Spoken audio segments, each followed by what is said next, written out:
Welcome to the first ever Gujarati IT education YouTube channel Mentorize. Here you can start your IT journey in your own language Gujarati. So hello મિત્રો, આ છે episode number 16 જેમાં આપણે શીખવાના છીએ group by. હવે group by શું હોય છે, તે કઈ રીતે વર્ક કરે છે અને એના કેટલાક એગ્રીગેટ ફંક્શન્સ જેમ કે સમ છે, કાઉન્ટ છે, સો એવા અલગ અલગ ફંક્શન્સ પણ આપણે જોવાના છીએ એક્ઝામ્પલ સાથે પ્રેક્ટિકલ કરીને તમને બતાવીશ. સો વિડીયો સ્ટાર્ટ કરતા પહેલા જો તમે પ્રીવિયસ એપિસોડ્સ નથી જોયા તો એની પ્લેલિસ્ટની લિંક મેં ડિસ્ક્રિપ્શનમાં આપી છે, તો જરૂર એકવાર ચેકઆઉટ કરજો. અને વિડીયો સ્ટાર્ટ કરતા પહેલા વિડીયોને કરો લાઈક, ચેનલને સબસ્ક્રાઇબ કરો અને આ વિડીયોને તમારા બધા મિત્રો સુધી શેર કરો જેથી તેમને પણ આ વિડીયો હેલ્પફુલ બની રહે. તો ચાલો વિડીયો સ્ટાર્ટ કરીએ. સો ગ્રુપ બાય સ્ટાર્ટ કરતા પહેલા હું તમને ટૂંકમાં સમજાવી દઉં કે ગ્રુપ બાય શું હોય છે. એક કંપનીમાં 1000 લોકોનો ડેટાબેઝ છે અને આ કંપની છે મુંબઈમાં. સો મુંબઈમાં કેટલાય લોકો કામ કરે છે, 1000 લોકોની લિસ્ટ છે આ લોકો પાસે. સો કંપનીના 1000 એમ્પ્લોયમાંથી કંપની એવા એમ્પ્લોય જોતા છે કે જેની સેલેરી 15000 કરતાં ઓછી હોય. સો 15000 કરતાં ઓછી સેલેરી હોય એની ક્વેરી નાખે તો એ એમ્પ્લોયની લિસ્ટ આવી જાય આખી, એનું એક ગ્રુપ પાડી દે. હવે એ વસ્તુ હું તમને વિઝ્યુઅલી સમજાવું છું કે કલર કયો કલર. હવે સમજો કે આ એક ટેબલ છે, બરાબર. આવો ટેબલ ન બનાવવાનું હોય. સમજો કે આ એક કંપની છે. કંપનીની અંદર 1 થી લઈને 1000 એમ્પ્લોય કામ કરે છે. કેટલા? 1000 એમ્પ્લોય. હવે એ બધા એમ્પ્લોયની સેલેરી અલગ અલગ હશે, કોઈની સેમ નહીં હોય. હશે તો કેવી કે સેમ લેવલ ઉપર મેનેજરની હરખી હોય, એમ્પ્લોય બીજા હોય એની હરખી હોય, એ રીતે. સો હવે મારે આખા 1000 એમ્પ્લોયમાંથી એવા એમ્પ્લોય જોતા છે કે જેની સેલેરી 15000 કરતાં ઓછી હોય, બરાબર. હવે એમાં 1000માંથી સમજો કે 500 એવા એમ્પ્લોય છે કે જેની સેલેરી 30000 કરતાં ઓછી છે પણ 15 કરતાં વધારે, તો એને કરશે સ્કીપ. પણ એમાં 70 એવા એમ્પ્લોય છે. કેટલા?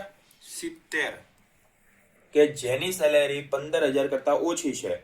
તો શું થશે કે કંપનીનો જે મોટો ડેટાબેઝ છે એમાંથી એક વર્ચ્યુઅલ ડેટાબેઝ બનાવશે કે નાની સાઇઝનો ડેટાબેઝ, જેમાં આ 70 લોકોનો ડેટા એન્ટર કરશે. કેમ? કારણ કે એની સેલેરી 15000 કરતાં ઓછી છે. હવે એ સેલેરીનો ડેટા આખો અહીંયા આવી જાય, અહીંયા એનું નામ આવી જાય અને અહીંયા સેલેરી આવી જાય. તો આખો એક ડેટા અલગથી બન્યો. આને કહેવાય ગ્રુપ બાય. એક અલગથી ગ્રુપ પડી ગયું આ લોકોનું. સો હવે આપણે સમજીએ ગ્રુપ બાય ડીબીએમએસમાં શું હોય. સેમ જ વસ્તુ છે, ખાલી ટેબલના કોન્સેપ્ટમાં આવશે. ગ્રુપ બાય ક્લોઝ ડેટાબેઝમાં રોને ગ્રુપ કરવા માટે ઉપયોગ થાય છે. જેમ મેં કીધું કે ડેટાબેઝની અંદર આપણે જે સ્પેસિફિક વસ્તુ જોતી છે એની એક રો અલગ કાઢીને આપશે આપણે. એમ્પ્લોયની રો હોય તો આડી જ હોય, જેમ કે એક નામ છે, એનો એમ્પ્લોય આઈડી નંબર છે, સેલેરી છે, એજ છે, તો એક રો કહેવાય એને. તો એવી જેટલી રો આપણે કન્ડિશન વાઇઝ લેશું કે ભાઈ મારે આ વસ્તુ જોતી છે, તો એ રોમાં જો અવેલેબલ હશે તો એ આપણે આપી દેશે. ત્યારબાદ છે સેમ વેલ્યુ ધરાવે છે, કે જે વસ્તુ આપણે જોતી છે અને એ જ વસ્તુ ટેબલમાં છે તો સેમ વેલ્યુ ધરાવે, એને ગ્રુપ પર એગ્રીગેટ ફંક્શન અપ્લાય કરે છે. એટલે કે જે એગ્રીગેટ ફંક્શન નીચે જુઓ તમે, કાઉન્ટ, સમ, એવરેજ, મેક્સ, મિનિમમ, એ સમજાવું તમને. એવા ફંક્શન અપ્લાય કરે. સો એમાં યુઝ થાય છે આ ગ્રુપ બાય. ગ્રુપ બાયમાં આપણે શું શું કરી શકીએ, તો સેમ ડેટા વેલ્યુને ગ્રુપ બનાવે છે. કે મેં કીધું કે મારે મુંબઈના લોકો જોતા છે બધા, તો સિટીમાં જેનું મુંબઈ લખ્યું છે એની અલગથી લિસ્ટ આવશે. બધો ડેટાબેઝ સાઈડમાં જશે ને મુંબઈ વાળા બધે અહીંયા આવી જશે. થઈ ગયું ગ્રુપ બાય. એગ્રીગેટ ફંક્શન સાથે ઉપયોગ થાય છે. હવે આપણે સમજીએ એગ્રીગેટ ફંક્શન. સો પહેલું છે કાઉન્ટ, ટોટલ રેકોર્ડ્સ. કે હવે આપણે કાઉન્ટ કરીને ક્વેરી નાખીએ તો જેટલા એમ્પ્લોયની ક્વેરી, મતલબમાં જેટલા એમ્પ્લોયનો ડેટા છે આમાં, એના નંબર્સ આવી જશે કે ભાઈ આ કંપનીમાં 1000 એમ્પ્લોય છે અથવા આ કંપનીમાં 1500 એમ્પ્લોયનો ડેટા છે, તો એ કાઉન્ટમાં આવશે. ત્યારબાદ છે સમ, કે સમજો કે સેલેરી છે, તો સેલેરી તમારી મૂળ છે 15000 ને ઇન્સેન્ટિવ તમે જે કમાણા 2000, 5000, 1500, 2500, 1750, તો એ રીતે એડ થશે. તો એ બે વસ્તુને એડ કરે, સમ કરે.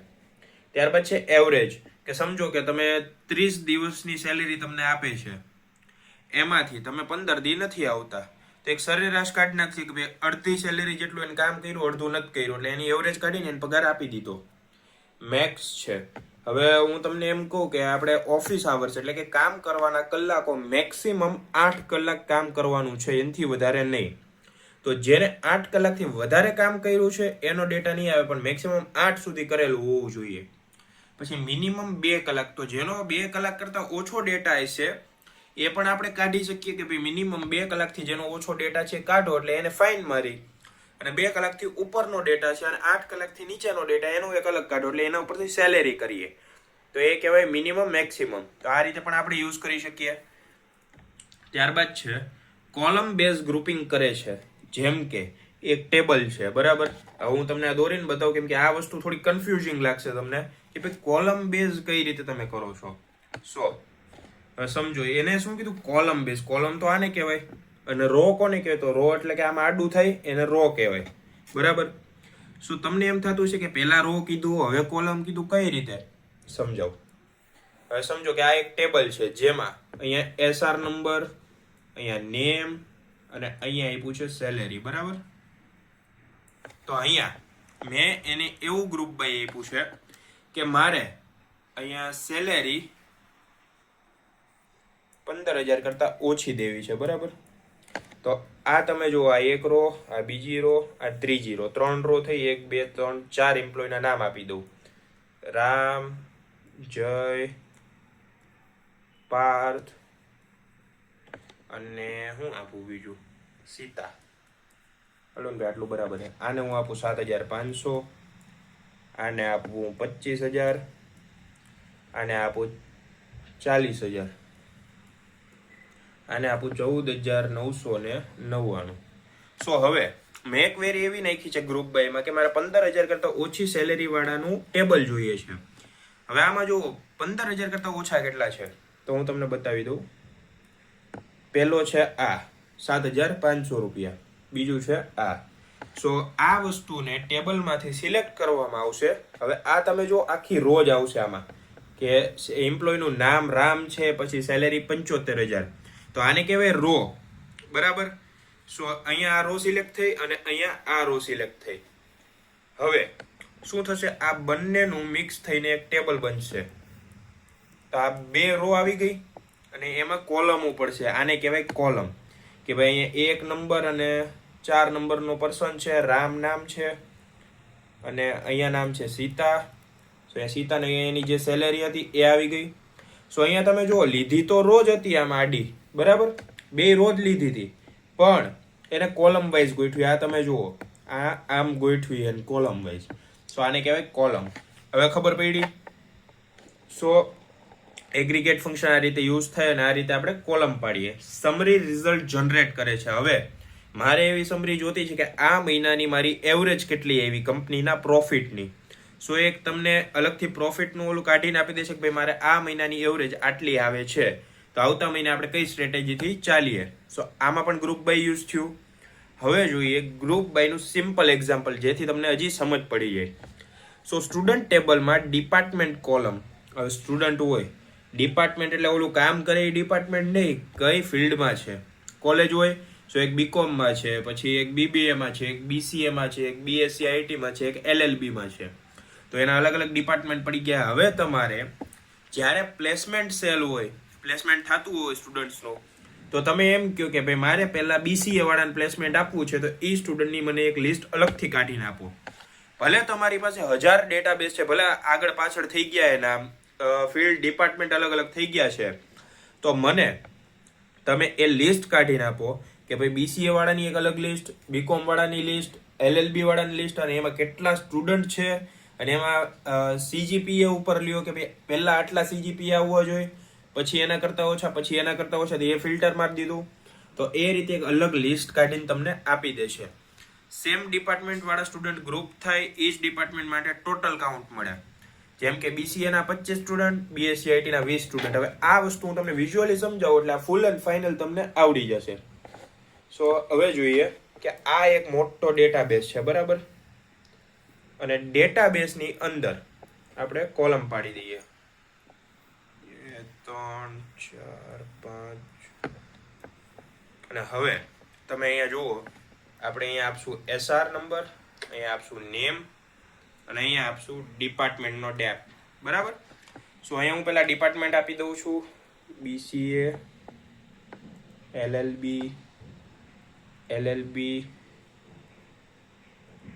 BCom, BCA, BBA અને BCom. બરાબર. સો હવે મારે અહીંયા પ્લેસમેન્ટ સેલ કાંઈ નહીં, ચાલો અહીંયા એમને દોરી દઉં છું.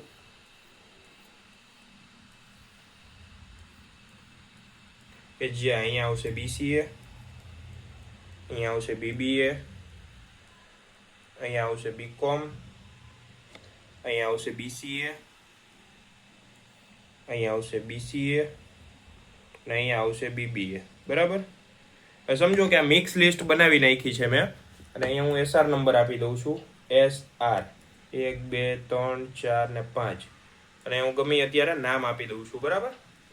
સો આ મેં નામ આપી દીધું અત્યારે, અને હવે હું જાઉં છું પ્લેસમેન્ટ સેલમાં. ગમે એવું પ્લેસમેન્ટ સેલમાં હું ગયો. હવે પ્લેસમેન્ટ સેલમાંથી મને ઓર્ડર આવ્યો કે ભાઈ મારે BCA ના સ્ટુડન્ટ જોતા છે. હવે તમે કઈ લિસ્ટમાં એક એક કરીને ગોતવા નહીં જાઓ. તમે શું નાખી દેશો કે અહીંયા નાખશો ગ્રુપ બાય BCA. બરાબર.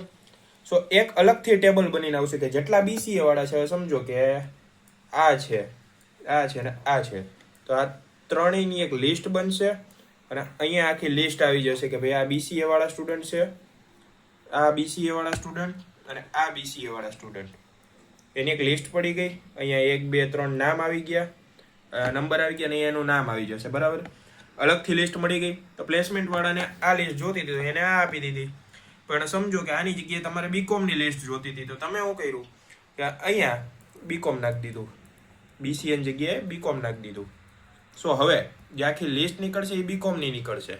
ખબર પડી? તો આ રીતે તમે એક આખી લિસ્ટ કાઢી શકો. સો આ વસ્તુ તો તમે સમજી ગયા હશો. આ જ વસ્તુ હવે જોવાના છે આપણે પ્રેક્ટિકલમાં. તો જેટલા પાસે અત્યારે PC કે લેપટોપ છે એ ફટાફટ SQL એડિટર ઓપન કરો અને મારી સાથે સાથે ક્વેરીઓ લખો, જેથી પ્રેક્ટિસ થાય. અને જેની પાસે મોબાઈલ છે એને ખબર જ છે શું કરવાનું છે. પેપર લ્યો, એમાં બધું લખો તમારી રીતે ક્વેરી, પછી ફાઇન્ડ કરો કે શું આવી શકે એના આઉટપુટમાં, પછી ક્વેરીને ફોનમાં રન કરો. તો થોડીક વાર વિડીયોને કરી દેજો પોઝ, અને તમારા ફોનમાં પ્રેક્ટિસ કરી લેજો, પછી પાછો વિડીયો સ્ટાર્ટ કરજો, કન્ટિન્યુ કરજો. તો હવે જઈએ આપણે SQL એડિટર ઉપર. સો હવે આપણે ગ્રુપ બાયના એગ્રીગેટ ફંક્શન બધા લાઇન ટુ લાઇન પરફોર્મ કરશું, જેમાં છે કાઉન્ટ, એવરેજ, સમ, મિનિમમ, મેક્સિમમ. સો ડેટાબેઝની અંદર કેટલી તમારી એન્ટ્રી છે કાઉન્ટ કરી શકાય. બધાનો સમ હોય કે ટોટલ એક્સપેન્સ થતો હોય કંપનીનો, કે ભાઈ મારે આ મહિને આટલી સેલેરી પ્રોવાઈડ કરવાની છે, તો એના માટે બધાનો સમ થાય. પછી એક એવરેજ નીકળે કે ભાઈ આ આખા મહિનામાં આટલું કામ કર્યું છે એમ્પ્લોયે, તો એના એવરેજ વર્કિંગ આવર્સ કેટલા છે. 8 કલાકની જોબ હોય, જો એનું એવરેજ 8ની આજુબાજુ આવે તો ઓકે, ઓછું આવે તો એ પ્રમાણે સેલેરી ડિડક્શન થઈ શકે. ત્યારબાદ છે મિનિમમ, કે વર્કિંગ આવર્સ તમારા મિનિમમ કેટલા છે, કે તમે મિનિમમ કેટલું કામ કર્યું છે. અથવા તો મેક્સિમમ આવર્સ, કે તમે જેટલું કામ કર્યું છે તો મેક્સિમમ ટાઈમ કરતાં જો ઓવર લિમિટ હોય તો એને ઓવર ટાઈમ પે કરવામાં આવે. તો 5 અલગ અલગ ફંક્શન્સ છે. હવે એ ફંક્શન્સને આપણે આપણા સ્ટુડન્ટ્સના ડેટાબેઝ ઉપર પરફોર્મ કરશું. સો પહેલું હતું કાઉન્ટ, કે અહીંયા આપણે કાઉન્ટ કરવાનું છે, પણ સ્ટુડન્ટ કેટલા છે એ તો અત્યારે લિમિટેડ છે, તો એ અત્યારે આપણે કાઉન્ટ નથી કરતા. પણ અહીંયા તમે જુઓ મેં જેન્ડર એડ કર્યા છે, મેલ, ફિમેલ. સો આમાં જે આ 5 એન્ટ્રી છે એમાં કેટલા મેલ છે કેટલા ફિમેલ છે, આ તો 5 જ એન્ટ્રી છે. પણ જો મોટો ડેટાબેઝ હોય અને એમાં તમારે ગોતવું હોય કે મેલ કેટલા ફિમેલ કેટલા, તો એના માટે તમારે યુઝ કરવું પડશે એગ્રીગેટ ફંક્શનમાં કાઉન્ટ ફંક્શન. સો કાઉન્ટ ફંક્શન કઈ રીતે વર્ક કરે, તો જેમ આપણે સિલેક્ટ ક્વેરી નાખતા હતા એ જ રીતે, પણ થોડોક ફોર્મેટ ચેન્જ થશે. લાઈક કે અહીંયા આપણે લખીએ સિલેક્ટ. હવે સ્ટાર ફ્રોમ નથી લખવાનું, કારણ કે અહીંયા આપણે કાઉન્ટ યુઝ કરવાનું છે. સો એ કાઉન્ટ યુઝ કરવા માટે પહેલાં આપણે શેના ઉપર કરવું છે એ ડિસાઇડ કરીએ. સો મારે કાઉન્ટ કરવા છે જેન્ડર, કે કયા જેન્ડર કેટલા છે, મેલ કેટલા ફિમેલ કેટલા. તો એના માટે પહેલાં જેન્ડર જોશે, તો લખીએ જેન્ડર. જેન્ડર લખી દીધું, અલ્પવિરામ. હવે જેન્ડર લખ્યું એમાં શું આવશે, મેલ અને ફિમેલ લખેલું આવશે, એના આંકડા નહીં આવે. સો મેલ ફિમેલ આવી ગયું. હવે એના આંકડા શો કરવાના છે, તો આવશે કાઉન્ટ. એગ્રીગેટ ફંક્શનનો પહેલો ફંક્શન એટલે કે કાઉન્ટ. સો અહીંયા આપણે લખવાનું છે કાઉન્ટ. આ લખ્યું કાઉન્ટ. હવે એક બ્રેકેટ કરો અને કાઉન્ટ કરવું છે તમારે, પણ શું કાઉન્ટ કરવાનું છે? તો મેલ અને ફિમેલ કેટલા છે. તો મેલ ફિમેલ શેમાં આવે? તો જેન્ડરમાં આવે. તો અહીંયા આપણે લખશું જેન્ડર. બરાબર, આ લખ્યું જેન્ડર. અને હવે આને આપણે કઈ રીતે દર્શાવવું છે ટેબલમાં એ જોઈએ. સો મારે દર્શાવવું છે as total number of gender માટે જેન આપી દઉં, જેન. અને અહીંયા હું આ સિલેક્ટ કરવાનું છું, આના નંબર કાઉન્ટ કરીશ કે કેટલા ફિમેલ છે કેટલા મેલ છે. પણ શેમાંથી? તો જે મેઇન ટેબલ છે ડેટાબેઝની અંદર એમાંથી. તો હવે લખવું પડશે ફ્રોમ, પછી એ ટેબલનું નામ. શું હું અહીંયા લખીશ ફ્રોમ. હવે ટેબલનું નામ શું છે? તો છે સ્ટુડન્ટ્સ. તો અહીંયા તમારે આ સ્ટુડન્ટ્સ લેવું પડશે અને ત્યાં લખી દેવાનું છે ફ્રોમ સ્ટુડન્ટ્સ. સો આ લખાઈ ગયું ફ્રોમ સ્ટુડન્ટ્સ. સો આ ટેબલમાંથી મારે જેન્ડર જોઈએ છે અને જેન્ડરમાં કેટલા કાઉન્ટિંગ છે એ જોઈએ છે. બે વસ્તુ મેં સિલેક્ટ કરી લીધી અહીંયા. હવે ડાયરેક્ટ કોલન નહીં કરતા, કારણ કે આ ગ્રુપ બાય યુઝ કરીએ છીએ આપણે. સો આટલી વસ્તુ મારે જોતી છે ને એક ગ્રુપમાં જોતી છે, તો ગ્રુપમાં જોઈએ તો ગ્રુપ બાય યુઝ કરવું પડે. સો અહીંયા આપણે લખશું ગ્રુપ બાય. સો અલગ અલગ લખજો, હાયરા નો લખતા ને કરા જુઓ આનો કાંઈ યુઝ નથી, તો અલગ અલગ લખવાનું ગ્રુપ બાય. અને હવે તમારે કઈ વસ્તુથી આને છૂટા પાડવા છે કે તમે જે આ ટેબલ બનાવ્યું મેઇન ટેબલમાંથી જે તમે અલગ ટેબલ બનાવો છો તે શેના બેઝિસ ઉપર છે કે કઈ વસ્તુને લીધે તમે બનાવો છો. તો તમારે શું જોઈએ છે કે આ જેન્ડર કેટલા કેટલા છે એ મારે જોવું છે. તો એ તમે જેન્ડર માટે બનાવો છો, તો ગ્રુપ બાય જેન્ડર. તો અહીંયા લખીએ આપણે જેન્ડર અને સેમિકોલન. જો કાંઈ એરર હશે તો એરર બતાવી દેશે તમને, અને એરર નહીં હોય તો ટાઈમ વેસ્ટ નહીં થાય. સો રન એસક્યુએલ કરીએ અને નીચે જુઓ તમે ફિમેલ 2 કાઉન્ટ આવી ગયા, ફિમેલ 2, મેલ છે 3. કેમ? કારણ કે અહીંયા જુઓ મેલ છે તો આ 1 2 અને 3 મેલ દેખાણા. તો અહીંયા આવી ગયું મેલ 3 અને ફિમેલ 2 છે તો ફિમેલ ફિમેલ 2 જ ફિમેલ છે ખાલી. અને સામેના ટેબલમાં જુઓ મેલ મેલ મેલ અને અહીંયા 2 ફિમેલ. કાઉન્ટ આવી ગયા. આખા ડેટાબેઝમાંથી તમે જોઈ શકો કે કેટલા મેલ છે કેટલા ફિમેલ છે. અથવા તમારે જો એવું જોવું હોય કે ભાઈ મારે આખો ટેબલ છે એમાં કોકની સેલેરી 15,000 કરતાં નીચે કેટલાની છે તો એ જોઈ શકો. તો એ તમે તમારી રીતે થોડું ઘણું લોજિક લગાવીને કરી શકો છો. પણ અત્યારે હું તમને કોન્સેપ્ટ સમજાવું છું કે આ કોન્સેપ્ટ શેના ઉપર છે. ઓકે, સો હવે આપણે અહીંયા કાઉન્ટ લઈ લીધું. હવે શું હતું next aggregate function? So next aggregate function હતો સમ, એટલે કે સરવાળો. સો અહીંયા આપણે શેનો સરવાળો કરવો છે? માર્ક્સનો, કેમ કે સરવાળો માર્ક્સનો જ થશે, જેન્ડરનો તો નહીં થાય કે મેલ પ્લસ ફિમેલ પ્લસ મેલ પ્લસ ફિમેલ, એ ના કરી શકે, નામનું ન થાય. તો સરવાળો થશે માર્ક્સનો. માર્ક્સમાં શું કરવાનું છે? એક બાજુ આખા ફિમેલના માર્ક્સનું ટોટલ, બીજી બાજુ આખું મેલના માર્ક્સનું ટોટલ. એટલે બંનેના માર્ક્સ ટોટલ થશે કે અત્યારે તેની પાસે જેટલા માર્ક્સ છે એનું ટોટલ થશે. ઓકે, સો અહીંયા આપણે સ્મોલ ચેન્જ શું કરવાનો છે ને એ બતાવું. જ્યાં તમે કાઉન્ટ લખ્યું છે ત્યાં ખાલી લખવાનું છે સમ, અને અંદર આ જે જેન્ડર છે એને કાઢો, કેમ કે તમે જેન્ડરનું સરવાળો નહીં કરો, સમ કરશો પણ શેનો? તો માર્ક્સનો. તો અહીંયા તમારે એકવાર સ્પેલિંગ જોઈ લો ને તમે શું લખ્યો છે ઉપર એ સેમ સ્પેલિંગ નીચે લખાવવો જોઈએ, નકર ફંક્શન રન નહીં કરે, એરર તો આવશે જ. સો અહીંયા હું લખીશ માર્ક્સ, કારણ કે આપણે માર્ક્સનો સમ કરવાનો છે. અને આને હું કઈ રીતે ઓળખીશ? તો ટોટલ માર્ક્સ ઓફ જેન્ડર્સ માટે જેન. ઓકે, સો આને આ રીતે ઓળખીશ. પણ આપણે જેન્ડર થ્રુ જ માર્ક્સની કાઉન્ટિંગ કરવાની છે. તો પહેલા જેન્ડર લીધું મેલ ફિમેલ માટે આ, ત્યારબાદ લીધું આપણે સમ કે અહીંયા ટોટલ બતાવશે, એનું નામ હશે ટોટલ માર્ક્સ ઓફ જેન જે અહીંયા આવશે. અને આ જે નીચે લખ્યું છે ગ્રુપ બાય જેન્ડર, હવે એ શું કામ લખ્યું? કારણ કે આપણે જે આ માર્ક્સનો જે સરવાળો કાઢવો છે એ કોના ઉપરથી કાઢવો છે, મતલબ કોના માટે કાઢવો છે તમારે? આ તો મારે મેલ ને ફિમેલ બંને માટે કાઢવો છે, એટલે જેન્ડર માટે કાઢવો છે. તો જેન્ડરને આપણે એઝ અ ટૂલ લઈ લીધા, as a function, as a field ગમે લઈ લીધા. સો હવે અહીંયા ક્વેરી ડન છે અને હવે રન કરીએ.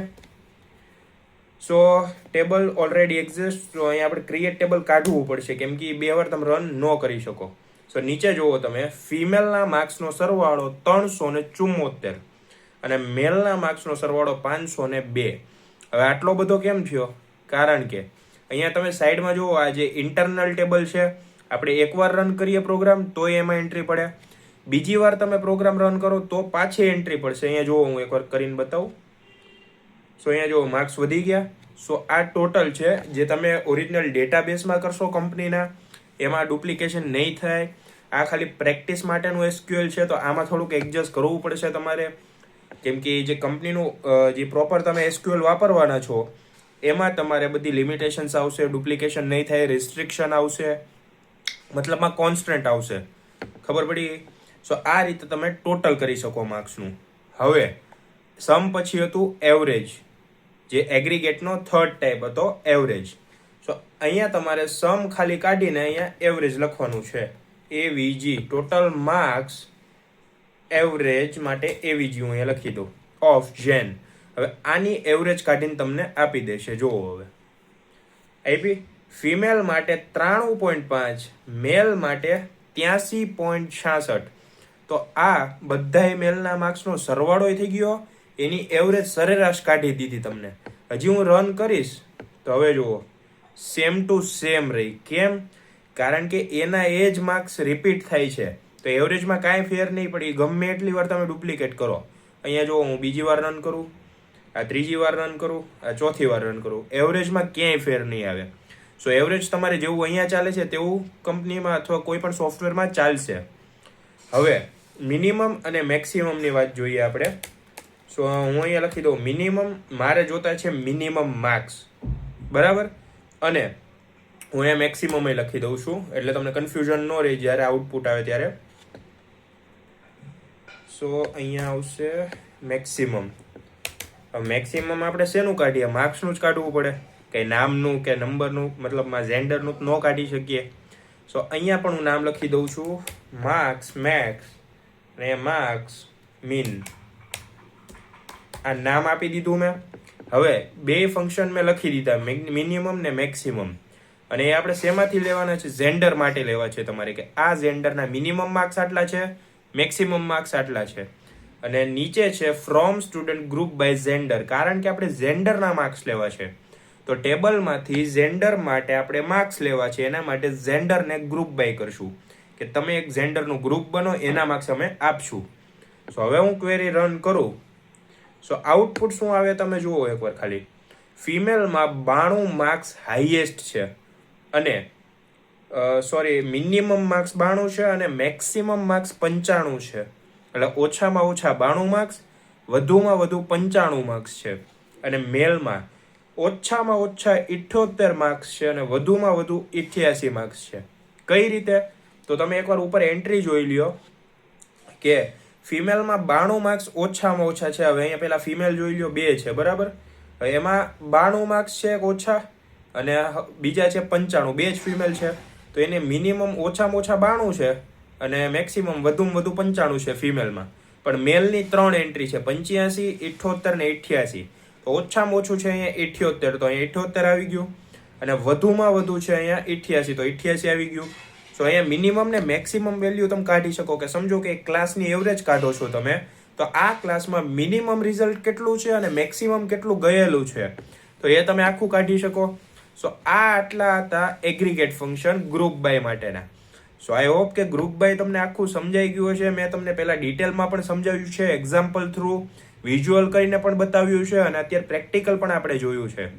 સો તમને ન સમજાણું હોય તો વિડીયોને કરો રિવાઇન્ડ અને ફટાફટ કોન્સેપ્ટ સમજી લ્યો આવડો આ, કેમ કે હજી આગળ તો ઘણું એડવાન્સ આવવાનું છે. સો આ નહીં આવડે તો આગળ તમને થોડાક લોચા પડશે, કેમ કે હજી ઓર્ડર બાય આવવાનું છે. તો પહેલા ગ્રુપ બાય ક્લિયર કરો, અને વિડીયો પસંદ આવ્યો હોય તો વિડીયોને કરો લાઈક, ચેનલને સબસ્ક્રાઇબ કરો, અને આ વિડીયોને તમારા બધા મિત્રો સુધી શેર કરો, જેથી તેમને પણ આ વિડીયો હેલ્પફુલ બની રહે. તો મળીએ નેક્સ્ટ વિડીયોમાં.